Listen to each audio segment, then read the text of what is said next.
So now we move on with this table on the next slide, and we're going to discuss some more important adverse effects of the atypical antipsychotic drugs.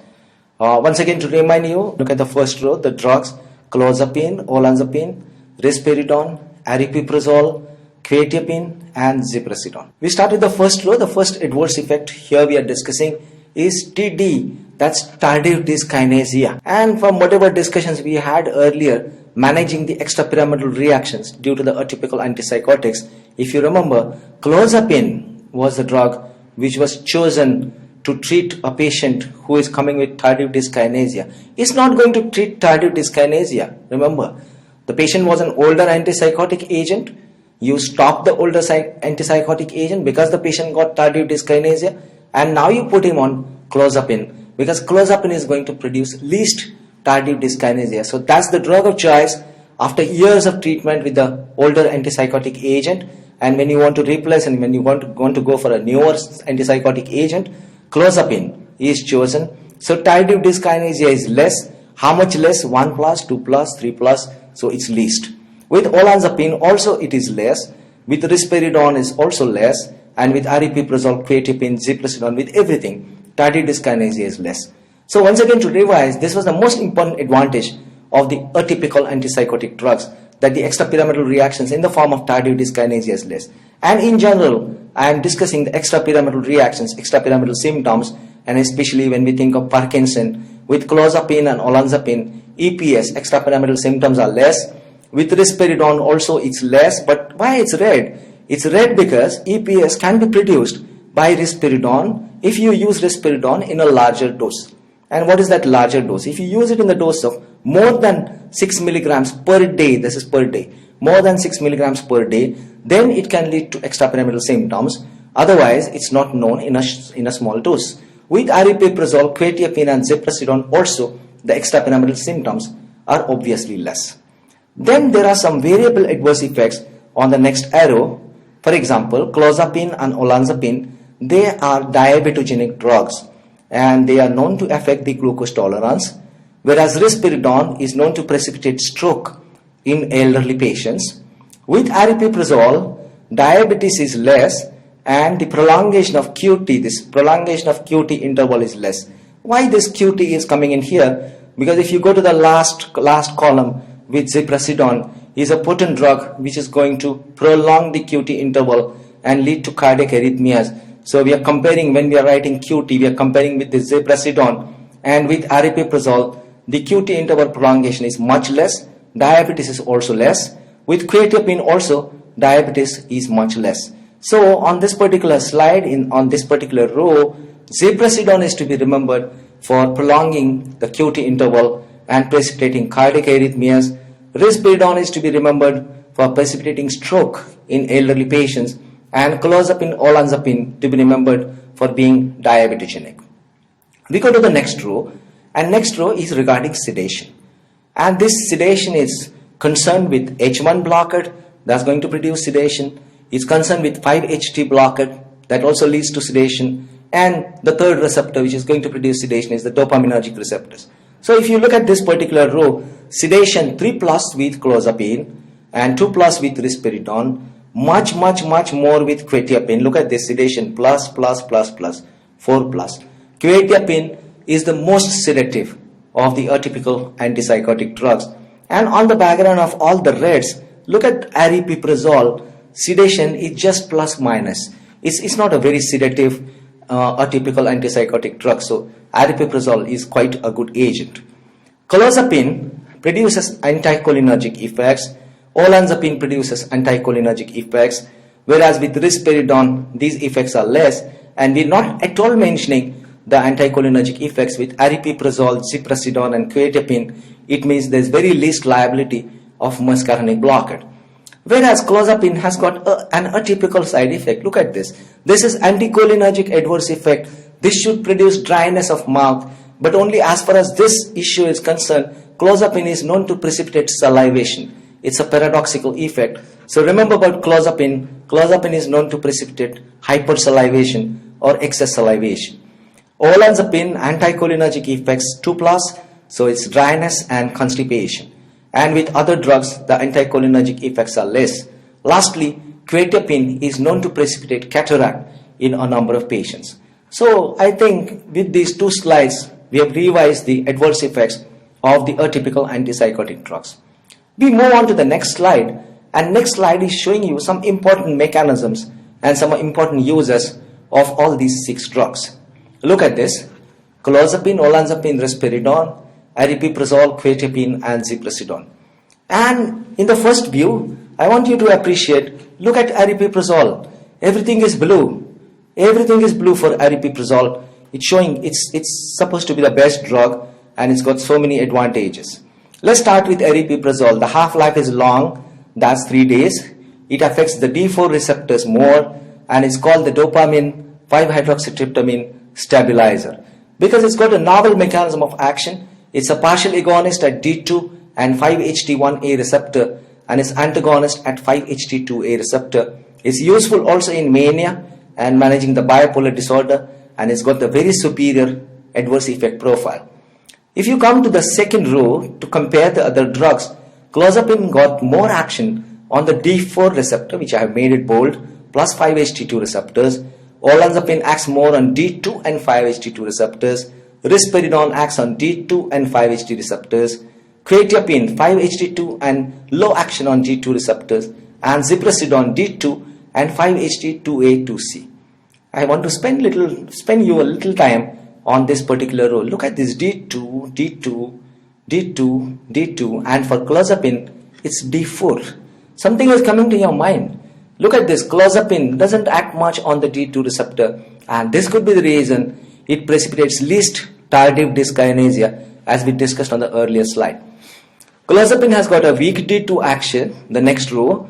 Risperidone has got D2 action more than clozapine, and this is the reason probably risperidone in larger doses can precipitate extrapyramidal symptoms. Quetiapine is a less potent drug in general out of all the drugs, and ziprasidone has got an additional action of inhibiting the 5-HT and the noradrenaline uptake. We come to the last row. The last row is telling you about the efficacy of these drugs in various diseases. When to use clozapine? Clozapine is a reserve drug. It's not used for every patient. It's kept as a reserve drug, especially to be used when the patient has resistant schizophrenia or resistant psychosis, to treat the positive as well as negative symptoms, and especially if the patients come with tardive dyskinesia. We already said about it. Olanzapine also treats positive and negative symptoms and is useful in mania as well as bipolar disorder and the schizoaffective disorder.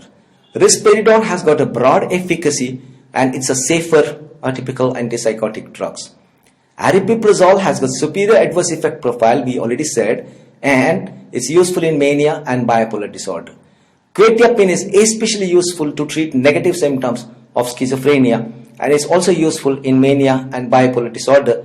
And ziprasidone has got anti-anxiety effects as well as the antidepressant actions. So I advise you to go through all the 3 tables once again and to revise all the adverse effects as well as the specialties of the atypical antipsychotic drugs. So we summarize the adverse effects of the newer antipsychotic drugs: agranulocytosis, clozapine, and olanzapine. Please don't forget this. This is a very important issue. They could ask you in another manner, in a twisted manner, a patient is on clozapine, and which of the following investigations are important to be monitored in this patient, and it could be WBC count. You need to keep a watch on WBC count because clozapine can produce severe agranulocytosis. You need to do weekly blood test, and then the blood test should be repeated every 6 months. The weekly blood test should be done for 6 months, and then you can do bi-weekly blood test to monitor agranulocytosis. Weight gain is more seen with clozapine and olanzapine. We already said that's H1 blocker, and I hope you remember increase in the appetite and weight gain is least with ziprasidone. Next, exacerbating type 2 diabetes mellitus is again clozapine, olanzapine. We said these are diabetogenic drugs. And the next point is for tardive dyskinesia, which is less with all atypical antipsychotics, but it's least with clozapine. So that's the best agent if the patient is coming with tardive dyskinesia. The newer antipsychotics also produce some other adverse effects which were already on the table, But to revise, prolongation of QT interval is known by ziprasidone. The extrapyramidal symptoms are least with most of the drugs, and risperidone can produce extrapyramidal symptoms in the dose given if it's more than 6 milligrams every day. Hypersalivation, I remind you, that's an atypical adverse effect which is seen with clozapine, and cataract is reported with the use of quetiapine. So there are some other adverse effects. Some more agents on this slide. The first one is sertindol, is a new agent. It's a longer acting agent. Then you have paliperidone, is an active metabolite of risperidone. This is sometimes used. Sertindol and zotapine, they are known to produce arrhythmia and they are known to produce weight gain. And the last line is telling you about a new drug that's called arsenapine, and this came to market in 2009. So this is the newer atypical antipsychotic drug. Let's discuss the uses of antipsychotic drugs. When are we going to use them? Don't just stop by saying schizophrenia. There are various conditions which are associated with psychosis. The first one is schizophrenia. Second one is schizoaffective disorder. So you have a mixture variety of schizophrenia as well as the affective disorder, that is the mood disorder. Acute psychotic states, when the patient is coming with psychosis. When do you want to say the patient has psychosis? When the patient has violent behavior, when the patient has aggression, the patient is crossing the normal limits of the normal behavior, and the patient is coming with hallucinations or delusions, and the patient is behaving himself as if he is someone else. So that's the hallucination or that's the delusion. That's called the acute psychotic state.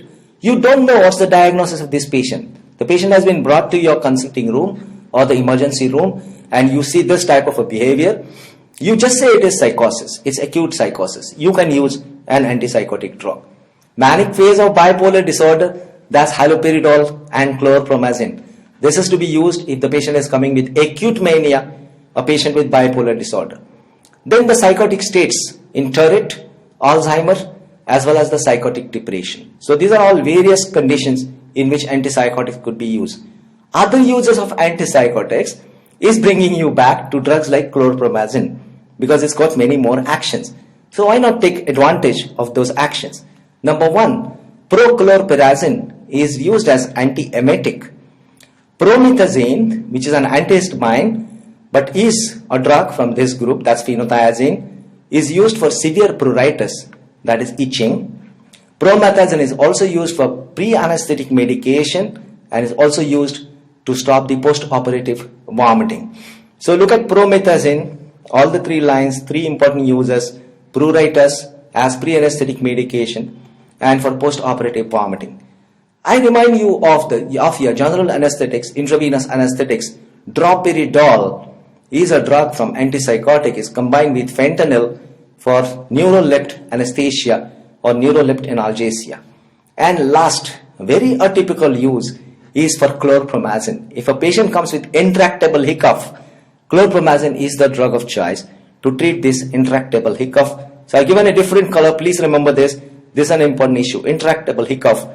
The drug of choice is chlorpromazine. So we discussed about schizophrenia. We discussed about psychosis. Now we move on to major depressive disorder. And I remind you of depression. That's less amines or decrease in the amines. 5-HT, dopamine and norepinephrine. Let's have a look at this slide. It's describing you some of the features of a patient coming with depression. There is sadness, there's hopelessness, there's despair, there's sense of guilt, and a very important symptom called anhedonia. What is anhedonia? Anhedonia is incapacity to obtain pleasure from the things which are supposed to be normally pleasurable. For example, if I tell you, you don't have to give any entrance examination, straightway you will be admitted to the medical school, to your postgraduate course, you should be happy. But for a certain person, if it doesn't produce much happiness and says, okay, well, it is so, this person is not able to experience pleasure after the normally pleasurable things. Keeping up with the joke, this particular friend of yours who is not happy with this particular news may not be suffering from depression, but I want to tell you what is anhedonia, is incapacity to obtain pleasure from normally pleasurable things. Then the patient with depression has low self-esteem and low self-image. He doesn't think he can do something. There is slowing down and there's lack of vigor and there's daily fatigue in the patient. There is decreased sleep, that's insomnia, sleep disturbances, and decreased appetite and weight loss. I am speaking about typical depression. A person who suffers from typical depression eats less and also sleeps less and suffers from weight loss. There is problem concentrating, thinking, there is disrupted circadian rhythm, and lastly, a very important issue is a thought of committing suicide. I already said depression means less amines. And if the 5-hydroxytryptamine levels at a certain point in time becomes too less, then this person becomes impulsive and he may get a thought of committing a suicide, he may make a plan of a suicide, or he may actually go for an attempt of suicide. So suicidal ideation and behavior, the suicidal behavior is seen in about 10 to 15% of patients with depression. And this suicidal ideation or behavior includes three things. Number one, the thought of suicide, that is thinking about suicide. Number two, making a definitive plan for committing a suicide. And number three, actually going for the attempt to commit a suicide. For major depressive disorder, the lifetime risk for us to get depression is 16 to 17%. We are all at risk of getting depression. There is good response to therapy with the antidepressant drugs. It's almost equivalent to 70%. And many times depression gets treated without management with drugs, without pharmacotherapy. I would like to highlight about schizophrenia. In schizophrenia, there's loss of ground reality testing, and the disease practically becomes incurable. The person has low socioeconomic status, the person becomes homeless, the person becomes jobless, goes on deteriorating, and you cannot expect this person to get totally cured from his symptoms of schizophrenia. Whereas depression is a fully treatable disorder. There's no need to worry about your patient with depression. You can take care of the patient as far as the suicidal ideation, attempt and behavior is concerned, and otherwise depression is fully treatable. If depression is not treated with pharmacotherapy, if it's very resistant, then you can go for electroconvulsive therapy, that's ECT. This is used for drug-resistant cases. But now on this module, we are more concerned with the pharmacotherapy of depression. Look at the slide. I have written a simple sentence for you to understand. Let's read it together.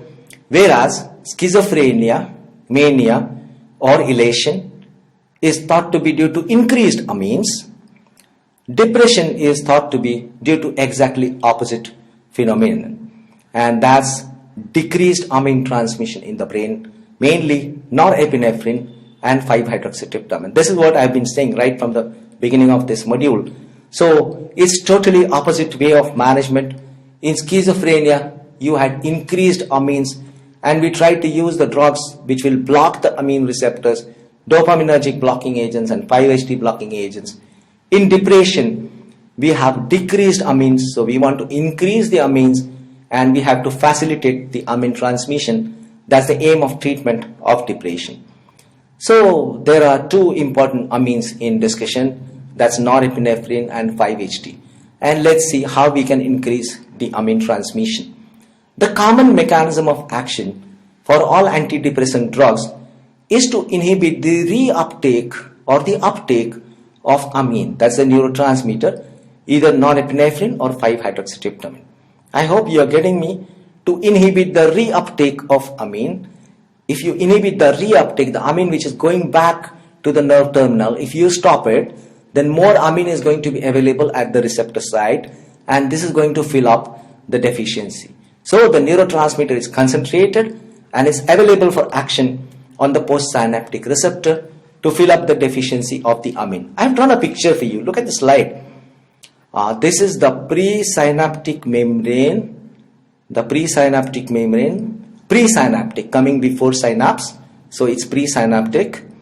This is synapse, or this is the junction. Coming after the junction is the postsynaptic membrane. You can see this postsynaptic membrane. And the receptor, the amine receptor, these red blocks are shown as amine receptor. This is the amine receptor, maybe a norepinephrine receptor or 5-HT receptor. Because this receptor is situated after the synapse on the postsynaptic membrane, it's called postsynaptic receptor. So presynaptic membrane, postsynaptic membrane, and the postsynaptic receptor. Where is your amine? Your amine is packed in these granules. And when there's depolarization, the amine is going to get released from the presynaptic membrane, is going to come in the synapse, and is going to combine with the postsynaptic receptor. This is the normal transmission. What happens is, when this amine is coming out after depolarization and is acting on the postsynaptic receptor, some amount of amine is taken back. You can see the arrow going back. And I'm calling it as uptake or reuptake. The amount of amine which is going back is going to decrease some amount of amine in the synapse. So what we are trying to do is trying to give the drugs which are reuptake inhibitors, or which are going to inhibit the uptake of amines. So this particular step, the uptake of amines, is going to be inhibited. So the result is going to be the amine is going to get concentrated here, and it will be available to act on the postsynaptic receptor, and this is how the deficiency is likely to be filled up. So that's the common mechanism of action for all antidepressant drugs. Never look back and never think, anyone asks you, what's the mechanism of action of antidepressant drugs?